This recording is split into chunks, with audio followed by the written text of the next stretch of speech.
Hi everybody and welcome to Odd Film City, to the Q&A about the film Ahead of the Curve. I'm Marina Yurieva, I'm the media director of Odd Film City, and today here with us, Rainin, the director of the film, and Franco Stevens. Well, we all know you. Thank you so much for being here, and thank you so much for creating the film and for the magazine. It's amazing, and personally I'm jealous because I'm from Russia and I didn't grow up with that. So did you have Curve anywhere outside of America? We did. Curve was available in a ton of different countries, mostly English speaking. This is my favorite part of home video is that's going to happen to us. So for those of you who missed that, we just saw a cattail come into the picture. Yeah, so Curve was available worldwide, although the further you got from the United States, the harder it was to find. Yeah, not in Russia, obviously. Well, definitely not above board in Russia, for sure. Yeah, it's understandable. So about the film, Jen, when you had the idea to create it, did you think first about making it about Franco or about Franco and Curve, or about the Curve? I mean, I feel like it's about both, but what was in your head first? That's such a good question. So, yeah, I mean, the way that I decided to make the film, really, I guess it was about Franco. It was Franco's story. As I learned her story in the early years of our marriage, it just was so incredible to me. I started to really realize the impact that she'd had on lesbian and queer women's community, and her story, her personal story, is so compelling. So I set out to write a screenplay because I thought this would make a terrific narrative film. And really, it was in the research for the screenplay for the fiction film that I started to realize how little really well documented women's stories, queer women's stories, have been. It was hard to find our role models on film, and so I started to understand that there was a need to tell this as a nonfiction story first. But really, it started as Franco's story, and Franco and the journey of Curve are so intertwined that it was always both, but it did start out as mostly Franco. Right, thank you. And how did you film it? There is Franco. You're. It looks like they follow you a lot. Did it? How did you feel about it, and how was it happening? Did you stage some conversations, or did you just film everything? How was it? It was really interesting because we started the filming, and about halfway through, I get the call from the current publisher saying, we don't know if Curve is going to survive. So that actually happens in the movie at the beginning of the film, but in reality, it's sort of halfway through filming. Yeah. And well, I mean, to clarify that from the filmmaking perspective, originally the intention was that this was a historical piece. And so it was archival footage and interviews. And so we had filmed a lot of interviews, and gathered a lot of that gorgeous archival. And then that phone call happened that Franco refers to, and we shifted gears and started Verite, and following my very, very patient wife around on her journeys. Yeah. Yeah, and I think we were on our way to Las Vegas when that when that call or email came in. I can't remember if it's call or text. Anyway, yeah, we were on our way to Plexicon, which is a kind of a lesbian fandom conference. All right. Yeah. Yeah, it was a good time. We were really just going there to do that panel, And yeah. I'll tell you though, it's very strange to be on camera. I don't know how people who do it for a living handle it. Yeah, and about that panel, so I'm not from here, so I really don't get the whole thing at all. The thing about the word lesbian, it's in Russia. It's like one word. It's lesbian, and we never say it for obvious reasons. And now some people say queer, and yeah, I think queer. That's it. But here it's lesbian, and we are taking it back, or we're not. And there is dyke, but I guess straight people not supposed to say dyke, and lesbians can. Yeah, but we're not straight. Oh, right. Yeah. I guess it's all about intention, right? If somebody's coming after you, yelling dyke, you might want to just, get the heck out of there. But if it's one of your friends going, hey, dyke, hey, you big dyke, come on over there. And queer. And queer. Right. Yeah. It used to be a bad word, right? Yes. And now it's good. I mean, for a lot of older queer women, older lesbians, I guess, that word was used as a slur, as an insult. It was used against me as an insult, for sure. And so there's a bad association. I don't know. It's such an interesting thing how all these terms evolve. But just hearing you talk about where you're from and how, look, there's one word and we can barely use that because it's not safe. That to me sounds like what it was sort of like maybe as you were starting the magazine, like claiming the word lesbian even then and like boldly coming out as a lesbian was a big deal. When we put the word lesbian on the cover, I mean, people were outraged. Some women were like, oh, that's such a bad idea because, every time you pop into a bookstore, you want to pick that thing up, but it says the word lesbian, you're coming out every single time. You're even looking at it in the bookstore. Felt dangerous. Yeah. Yeah. And that's shifted, actually, I think. It's not gone away, but it's shifted in a lot of places. And it feels safer for a lot of people. And I think because of that, partly because of that anyway, there's been a shift, and we have, people are identifying in more nuanced ways, and I think that's where we start to see some of these other words come in. It's a really interesting thing how words are used, and then they fall out of favor, or they get associated with something really negative, and then time goes by, and people reclaim those words. It's fascinating. It was one of the most interesting things for me in making this film and telling this story, was learning much more of the nuance of the history of the words that we use and what's being used today. So it's something that, we're not 20 something anymore. Aren't we? Well, just on the inside.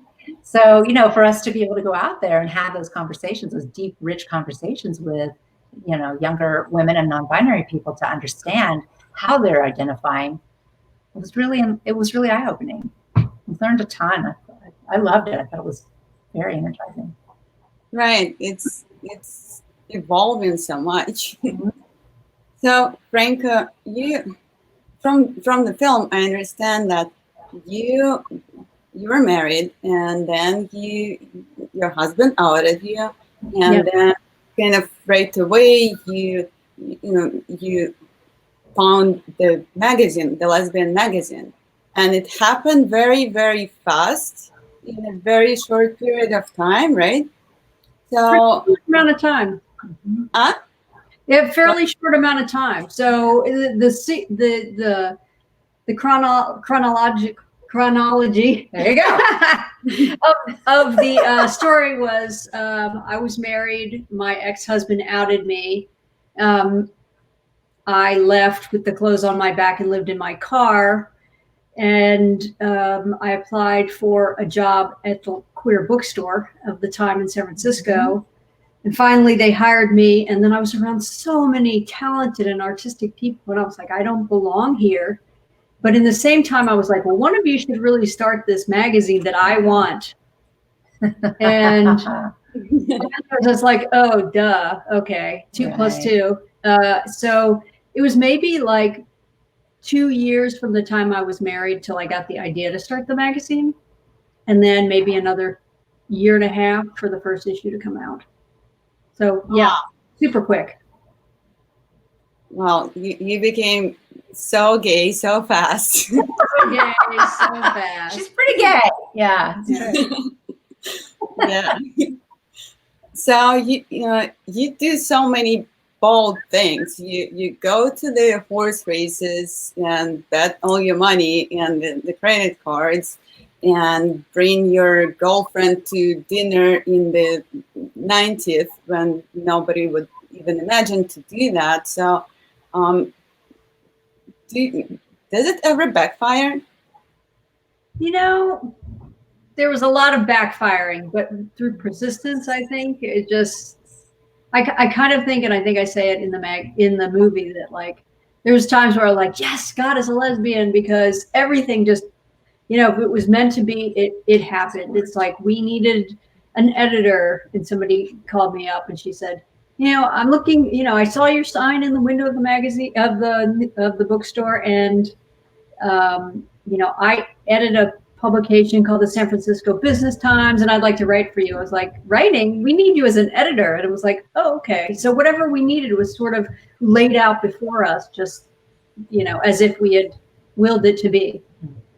Other times, not so much. Other times, not so much. That's so cool. So when you created the magazine, what was your vision initially? I know there was Advocate and there was Out, and were you inspired by them? Did you want to make something like that for lesbians, or did you have completely different ideas what do you want? Well, at the time there wasn't Out, but there was the Advocate, which just said gay news magazine, so it wasn't really inclusive of women. And then there was another magazine called Outright, which was more of what I modeled the magazine after at the time. I wanted it to be color and glossy and something you could leave on the coffee table, and if your mom happened to walk by, you wouldn't be totally embarrassed if she would look, glance and see it. I wanted it to be professional, and I wanted it to highlight the women in our community. That's great. And over the years, you've met so many people, and so much happened in lesbian lives, and it changed so much. Can you talk about, I don't know, the evolution of lesbian community? Ooh, the evolution of lesbian community. Wow. I don't think I can talk about the evolution of the lesbian community for the whole community, but you had mentioned something there that really kind of sent me back to a bunch of good memories, which was, getting to meet some really extraordinary women. And what an honor that's been, over the years. And, I think the first time I met the tennis player Martina Navratilova, I was so tongue-tied that I had to write down on a little journalist pad that said, will you grant us an interview for Danube magazine? And I was waiting outside the locker room after she finished her match, and was clutching onto this little paper with my pen like a little journalist. And she came out and she grabbed the paper and pen, like she looked at it. She's like, do you want my autograph, or are you trying to ask me a question? And I was like, both. So she's like, okay, we will make this happen. Of course, it still took like 4 or 5 years after that for her people to talk to my people. But, I felt in awe of her and so many of the famous and, not so famous women that we got the honor to profile. When I think about, sorry, go ahead. No, go. I was going to say, when I think about the question you posed, like what's the evolution of lesbian culture? I mean, there are some sort of big shifts that have happened, I would say, since the magazine was started. You know, Franco talks about when she was coming out in the late 80s, early 90s, women had to look a certain way to be accepted in community. They had to have the short haircut and you know, wear the t-shirt and the Doc Martens and the, you know, like it was a very specific look. And if you didn't present in that way, you weren't really accepted into the community. And I'm always touched when you talk about that. And I mean, as somebody who never has quite looked like that. I really did everything to dispel that myth that you need to dress and look and cut your hair a certain way to be accepted within the community. And it's shifted. And I do think it's shifted, you know. One of my favorite columns in the magazine was what does a lesbian look like? Mm-hmm. And we would profile different women that look like all different kinds of people. Yeah. Imagine that. Lesbians could look like anything. So, and I think that the work that you and your team did through the magazine really had a strong part in shifting that sort of stereotype that the more, you know, mainstream culture has, but also within community about what it is, what it looks like, what you have to do in order to be accepted in community. And that was a pretty big shift. And of course, this all happened, like, you know, you started this magazine. Gosh, Ellen DeGeneres didn't come out publicly until 1997. You started the magazine in 90, 91. Yeah. So, you know, it's been a big shift since then. Then we had the L word years, you know, a lot has changed. Then we had the you know, Gaby boom. The Gaby boom. Lesbians making babies. Mm-hmm. Ooh, what a concept. We can actually have babies on our own. We knew it, but everybody else was seriously offended by it. Yep. Don't ask, don't tell. That was another big one. You know, and for us to send the magazine in brown paper envelope because, you know, we would send a lot of magazines to the military and, you know, we didn't want to jeopardize those women's lives and careers. Yep. Right. Shifted. A lot has shifted. And, you know, over the years, you probably experienced a lot of hate towards yourself. I can't even imagine. How did you deal with it? And I hope it changed by now. Well, we're such homebodies now that I think she just gets a lot of love now. Just a lot of love. That's great. You know, yeah, I've been, you know, threatened and ridiculed and harassed and, you know, anybody that's going to take a stand for anything has got to realize that they're making themselves vulnerable. But the way I've always dealt with it is embrace myself in the love of my friends and family and the community that, you know, I choose. So apart from hate, did you have fans, like crazy fans following you? Tell the truth. Well, you know, every once in a while there would be some woman who thought I was speaking directly to her.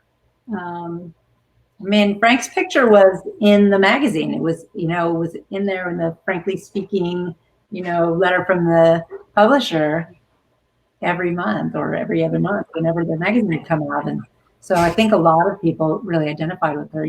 Which I wanted, and you know, I'm honored. Like if anyone had a crush on me, I'm just so honored. That's really cool. Wow, I have a wicked crush. Oh. So you had to sell the magazine in 2010 because of health issues. Yes. I want to ask, are you feeling better now? And were you able to do anything in those 10 years? Well, so I was disabled at work. I was unloading a shipment of magazines and you know, sustained a life-changing injury. And my life will forever be different. I deal with chronic pain. I use a wheelchair. You know, the lens looks a lot different for me as a, you know, somebody in the disability community. And I tried to do what I can to elevate that community as well. And you know, I've been really concentrating on my health over the last 9 years. Our boys have, you know, grown up and gone off to college now. So this is the first year we're semi-empty nesters. One has come back. One left, one came back. You know, I've been seeking some medical advice all over the world, actually, to get to the place where I am now, which is, you know, being able to semi-function, I guess. It's hard to be in so much pain and to have that anxiety looming that, you know, I just never know when it's going to get really bad. And, you know, the time that I do have, you know, I try to make use of it wisely and do things that really make an impact. And Jen and I decided through the making of this movie that Curve should be a foundation, and we're starting the Curve Foundation with the current publisher. It was actually her idea. Silka Batter is in Australia, so yeah, we're set out to continue the mission of Curve, and we're really excited for women to get involved and just further that mission of telling our stories and elevating our community. So, yeah, that was my next question. Can you tell more about the Curve Foundation? Sure. You want to? Sure.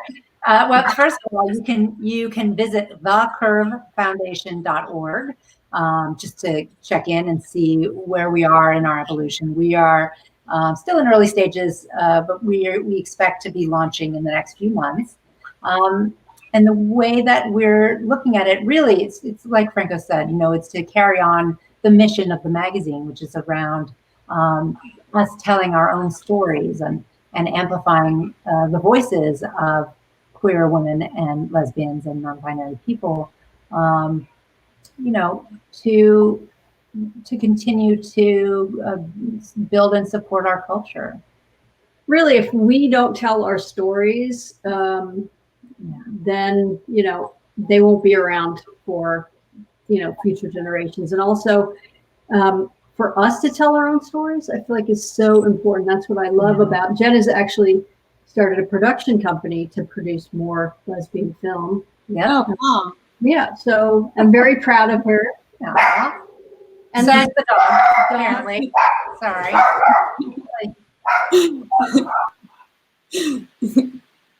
that's okay. Yep.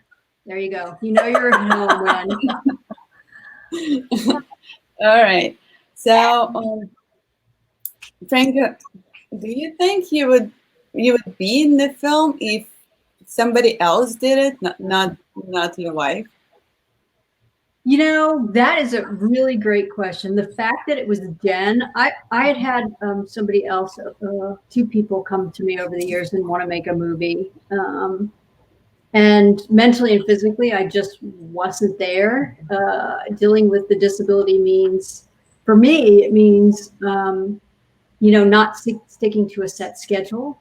You could plan a whole film crew and then, whoop, I can't get out of bed. So, you know, that was one constraint, but really having it be Jen and Rivka let me feel safe to have them explore and ask the hard questions that I knew anybody would want to ask, but that I probably wouldn't answer for anybody else. So it let me be vulnerable, and, you know, I feel good about it.